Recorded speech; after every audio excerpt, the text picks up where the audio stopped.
Assalamualaikum warahmatullahi wabarakatuh. Perkenalkan, saya Ratna Juwita, perwakilan dari kelompok 1 akan mempresentasikan hasil diskusi kami tentang pendekatan psikoanalisis dalam psikologi konseling. Jadi, materi pertama yaitu tentang filosofi dasar pendekatan psikoanalisis dalam konseling, yaitu melibatkan pemahaman terhadap peran tak sadar dan konsep bahwa pengalaman masa lalu mempengaruhi perilaku saat ini. Sigmund Freud, pendiri psikoanalisis, menekankan pentingnya mengungkap konflik tak sadar untuk mencapai pemahaman dan perubahan psikologis. Dalam psikoanalisis, keyakinan mendasar adalah bahwa banyak dari motivasi dan konflik manusia berakar dalam alam bawah sadar mereka. Materi kedua yaitu tentang konsep inti, melibatkan pemahaman tentang peran kuat alam bawah sadar dan pengaruh pengalaman masa lalu terhadap perilaku individu. Kemudian itu ada struktur kepribadian psikoanalisis menurut Freud, yaitu terbagi menjadi 3, yaitu ada id, ego, dan superego. Id adalah bagian primitif dan instinktif dari kepribadian yang berfokus pada prinsip kesenangan untuk mereduksi ketegangan. Prinsip ini menuntun pada pencapaian kepuasan segera dari dorongan biologis, termasuk insting hidup seperti makan, minum, dan hubungan seks, termasuk insting kematian yang mengarah pada tingkah laku agresif. Id bersifat primitif, tidak logis, dan irasional. Kemudian ada ego. Ego sebagai aspek eksekutif kepribadian, bertanggung jawab membuat keputusan mengenai cara memuaskan insting-insting tersebut, berperan sebagai mediator antara id dan kondisi lingkungan. Ego beroperasi berdasarkan prinsip realistis untuk mencegah ketegangan hingga dapat memenuhi dorongan id. Contohnya, seseorang yang lapar menunda kepuasannya hingga waktu istirahat tiba. Terakhir ada superego. Superego merupakan dimensi sosial kepribadian yang memuat komponen moral terkait dengan norma masyarakat mengenai baik buruk atau benar dan salah. Melalui pengalaman hidup, individu internalisasi aturan sosial menjadi standar untuk perilaku mereka sendiri. Kemudian ada defense mechanism. Yang pertama ada repression atau penekanan. Maksudnya, menyembunyikan atau mengesampingkan pikiran atau perasaan yang tidak diinginkan dari kesadaran. Contoh, seseorang yang mengalami trauma seksual mungkin menekan kenangan tersebut sehingga tidak muncul ke permukaan. Yang kedua yaitu projection atau proyeksi, yaitu menyalahkan orang lain atau situasi atas perasaan atau pikiran yang tidak diinginkan. Contoh, seseorang yang merasa tidak aman dengan kemarahannya, mungkin mereka menyalahkan orang lain sebagai penyebab ketidaknyamanan mereka. Yang ketiga itu denial atau penolakan, menolak atau tidak mengakui atau kebenaran yang tidak diinginkan. Contoh, seseorang yang menerima diagnosis penyakit serius mungkin menolak untuk mempercayainya dan terus hidup seolah-olah semuanya normal. Keempat itu ada regression atau regresi, yaitu kembali pada tingkat perilaku yang lebih primitif sebagai respon terhadap stres. Contoh, anak yang mulai mengompol kembali setelah mengalami perubahan signifikan dalam hidupnya. Yang kelima itu ada rationalization, yaitu mencari alasan atau justifikasi logis untuk perilaku yang sebenarnya tidak dapat diakui. Contohnya, seseorang yang gagal dalam ujiannya mungkin merasionalisasikan kegagalannya dengan mengatakan bahwa materi ujian itu tidak penting.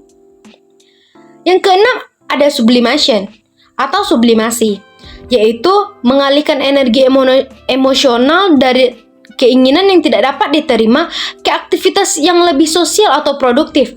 Contoh, seseorang dengan dorongan agresif mungkin menjadi petinju untuk menyalurkan energi agresifnya.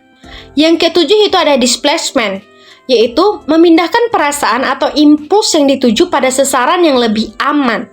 Contoh, seseorang karyawan yang marah pada atasannya mungkin memindahkannya keamarahannya ke teman atau keluarga setelah bekerja. Yang terakhir itu ada intellectualization atau intelijensialisasi, yaitu menghadapi situasi emosional dengan penekanan pada pikiran rasional dan analisis yang mendalam. Contoh, seseorang yang baru kehilangan pekerjaan mungkin menghabiskan waktu untuk mengkaji statistik pengangguran daripada menghadapi perasaan kehilangannya. Materi ketiga itu ada peran konselor. Apa sih peran dan fungsi konselor? Yang pertama itu konselor bersikap anonim. Artinya konselor berusaha tak dikenal oleh konseli.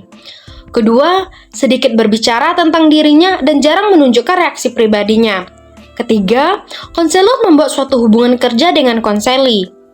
Keempat, konselor mendengarkan kemudian memberikan tafsiran terhadap pernyataan konseli. Yang kelima, konselor memberikan perhatian terhadap keadaan resistensi konseli, yaitu suatu keadaan di mana konseli melindungi suatu perasaan, trauma, dan kegagalan konseli terhadap konselor. Yang keenam yaitu mempercepat proses penyadaran hal-hal yang tersimpan dalam ketidaksadaran konseli yang dilindungi dengan cara transferensi. Materi keempat itu ada tujuan konseling. Psikoanalisis klasik bertujuan untuk merestrukturisasi karakter individu melalui rekonstruksi, analisis, dan interpretasi pengalaman masa lampau. Terapi ini membantu konseli menyadari dorongan-dorongan yang terkubur dalam ketidaksadaran, mengatasi konflik yang ditekan, dan memungkinkan mereka menghadapi situasi yang sebelumnya sulit diatasi. Kemudian materi kelima yaitu ada therapeutic relationship. Dalam konseling, psikoanalisis terdapat 3 bagian hubungan konselor dengan klien, yaitu aliansi, transferensi, dan kontratransferensi. Aliansi yaitu sikap klien kepada konselor yang relatif rasional, realistik, dan tidak neurosis, atau merupakan prakondisi untuk terwujudnya keberhasilan konseling. Kemudian ada transferensi, yaitu yang pertama itu pada pengalihan segenap pengalaman klien di masa lalunya terhadap orang yang menguasainya, yang ditujukan kepada konselor. Yang kedua yaitu bagian dari hubungan yang sangat penting untuk dianalisis. Yang ketiga yaitu membantu klien untuk mencapai pemahaman tentang bagaimana dirinya telah salah dalam menerima, menginterpretasikan, dan merespon pengalamannya pada saat ini dalam kaitannya dengan masa lalunya. Kemudian itu ada kontratransferensi, yaitu kondisi di mana konselor mengembangkan pandangan-pandangan yang tidak selaras dan berasal dari konflik-konfliknya sendiri. Kontratransferensi bisa terdiri dari perasaan tidak suka atau justru keterikatan atau keterlibatan yang berlebihan. Kondisi ini dapat menghambat kemajuan konseling karena konselor akan lebih terfokus pada masalahnya sendiri. Konselor harus menyadari perasaannya terhadap klien dan mencegah pengaruhnya yang bisa merusak. Kemudian ada teknik dan aplikasi. Yang pertama itu ada asosiasi bebas. Teknik pokok dalam terapi psikoanalisis klasik adalah asosiasi bebas. Konselor memerintahkan klien untuk menjernihkan pikirannya dari pemikiran sehari-hari dan sebanyak mungkin untuk mengatakan apa yang muncul dalam kesadarannya. Asosiasi bebas adalah suatu metode pengungkapan masa lampau dan penghentian emosi-emosi yang berkaitan dengan situasi traumatik di masa lalu. Yang kedua itu ada interpretasi, adalah prosedur dasar yang digunakan dalam analisis asosiasi bebas, analisis mimpi, analisis resistensi, dan analisis transparansi. Prosedurnya terdiri dari atas penetapan analisis, penjelasan, dan mengajarkan klien tentang makna perilaku dimanifestasikan dalam mimpi. Asosiasi bebas, resistensi, dan hubungan terapeutik itu sendiri. Fungsi interpretasi adalah membiarkan ego untuk mencerna materi baru dan mempercepat proses menyadarkan hal-hal yang tersembunyi.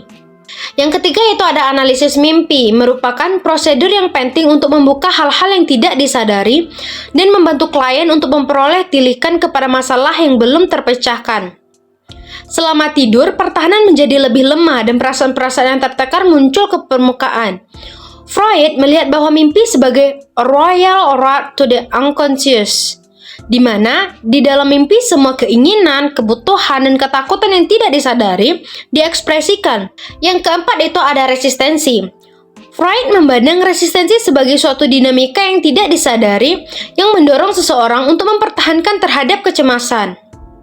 Interpretasi konselor terhadap resistensi ditunjukkan kepada klien untuk menyadari alasan timbulnya resistensi.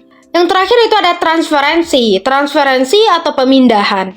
Transferensi muncul dengan sendirinya dalam proses terapeutik pada saat dimana kegiatan-kegiatan klien masa lalu yang tak terselesaikan dengan orang lain, menyebabkan dia mengubah masa kini dan mereaksi kepada analisis sebagai yang dia lakukan kepada ibunya atau ayahnya atau siapapun.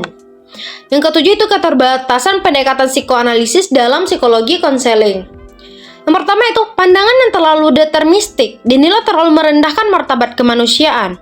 Yang kedua yaitu terlalu banyak menekankan kepada masa kanak-kanak dan menganggap kehidupan seolah-olah ditentukan oleh masa lalu. Yang ketiga yaitu cenderung meminimalkan rasionalitas. Yang keempat, perilaku yang ditentukan oleh energi psikis adalah suatu yang meragukan. Yang kelima itu kurang efisien dari segi waktu dan biaya. Pembahasan kasus pendekatan psikoanalisis dalam psikologi konseling yaitu kami mengambil contoh Dika mengalami kecelakaan bersama keluarganya di suatu daerah. Dalam peristiwa itu, keluarganya meninggal dunia. Dika merasa sangat trauma dengan peristiwa itu, sehingga ia tidak mau lagi mengingat peristiwa kecelakaan yang menimpa keluarganya dengan menyibukkan diri dengan kegiatan-kegiatan yang dapat menghilangkan memori kecelakaan tersebut. Sehingga akhirnya ia bisa melupakan semua peristiwa kecelakaan yang menimpanya dan keluarganya. Contoh ini menurut Sigmund Freud merupakan mekanisme yang dilakukan oleh ego untuk meredakan kecemasan dengan cara menekan dorongan-dorongan atau keinginan-keinginan yang menyebabkan kecemasan tersebut. Tingkah laku ini sebagai terapis terhadap pengalaman masa lalunya. Sekian hasil presentasi dari kelompok kami. Jika ada salah kami mohon maaf. Wabillahi taufiq wal hidayah. Assalamualaikum warahmatullahi wabarakatuh. Sekian dan terima kasih.